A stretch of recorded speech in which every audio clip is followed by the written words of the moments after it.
자, 여러분 안녕하세요. 오늘은 교과서 수업을 좀 진행을 해볼게요. 여러분 교과서에 그 대인관계라는 단원이 있어요.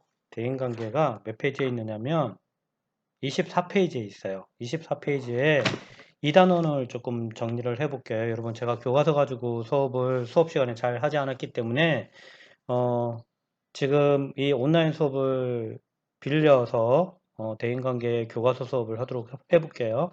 자, 24페이지고요. 대인관계 잘하는 방법은 가장 중요한 건 역지사지에 대한 자세다라고 되어 있잖아요. 자, 여기 보면 지금 포인트가 안 돼서 이 부분 보이시죠?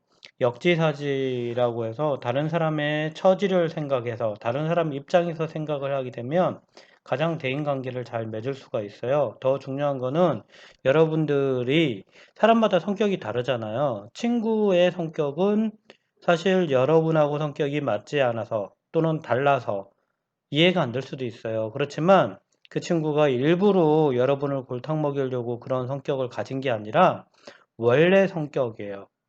여러분이 다른 친구랑 성격이 다르다라고 해가지고 그거를 배척하는 거는 문제가 되는 거예요. 그래서 진로 수업에서는 가장 중요한 게 친구들의 성격을 이해하는 게 가장 중요한 부분이다라고 생각을 하시면 돼요.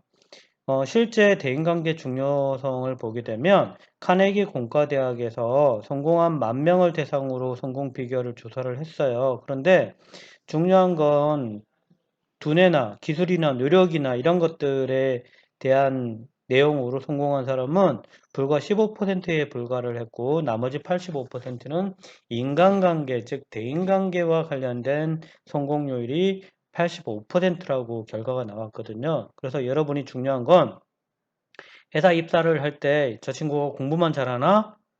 그게 중요한 게 아니라 여러분 대인관계가 진짜 중요하다고 생각을 하면 되는 거예요. 자, 1번, 2번 한번 여러분 답안을 한번 작성을 해 보시고요.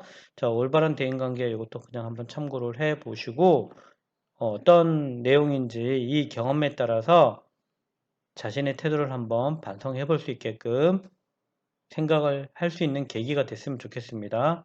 자, 직장에서 대인관계도 마찬가지예요. 그래서 가장 중요한 건 36.1%인가 대인 간 갈등 발생 상황이 직장에서 대인관계가 가장 높은 부분이라고 생각을 하시면 되는 거고요.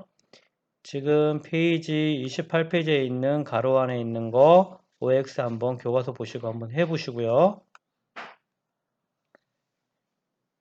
대인관계 유형이 총 교과서에 보면 31페이지에 8가지가 있는데 이 8가지가 사실은 자세히 읽어보면 본인이 어떤 부분이 해당이 되는지 다 이해를 하실 거예요. 근데 어떤 대인관계 유형이 가장 좋을까요? 실질적으로 보면 대인관계 유형이 가장 좋다, 나쁘다라고 얘기할 수 있는 부분은 아무도 없어요. 다 장단점이 있는 부분이기 때문에 여러분이 가지고 있는 유형의 부족한 부분만 좀 채워가는 형태로 여러분이 생각을 하시면 좋을 것 같아요. 지배형이라고 해서 꼭 나쁜 거는 아니다라는 거를 여러분이 생각을 해보시고 사교형이나 친화형이 꼭 좋은 것만은 아니다. 왜? 상황에 따라 다르다라는 걸 여러분이 이해를 했으면 좋겠다라는 거고 그걸 융통성 있게 여러분이 가져왔으면 좋겠다라는 생각이 듭니다. 네. 자, 그 다음에 그 32페이지 상황에 따른 의사소통 방법이 있고요. 조금 전에 말씀드린 것처럼 상황에 따른 의사소통 방법이 대인관계가 총 8가지가 있지만 어떤 게 좋다라고 얘기할 때는 상황에 따라 다르다라고 얘기를 할 수 있는 부분이에요. 그리고 또 중요한 부분이 뭐가 있느냐면 여러분 페이지에 몇 페이지가 있느냐면 경청 굉장히 중요하고요. 대인관계에 앞서서 경청과 공감이 먼저 앞서 나가야 된다는 걸 먼저 말씀을 드리고 싶고요. 그 다음에 다른 사람 입장에서 생각해 볼 수 있는 거를 연습해 볼 수 있는 방법이 역할극을 해보는 것도 굉장히 좋은 방법 중에 하나라고 보시면 되는 거예요. 자, 이렇게 되어 있는데 39페이지 대단원까지 마무리가 되잖아요. 여기까지 하고 여러분 다음에 의사 결정하는 방법을 어떻게 하는지 진행을 하도록 할게요. 고생하셨습니다.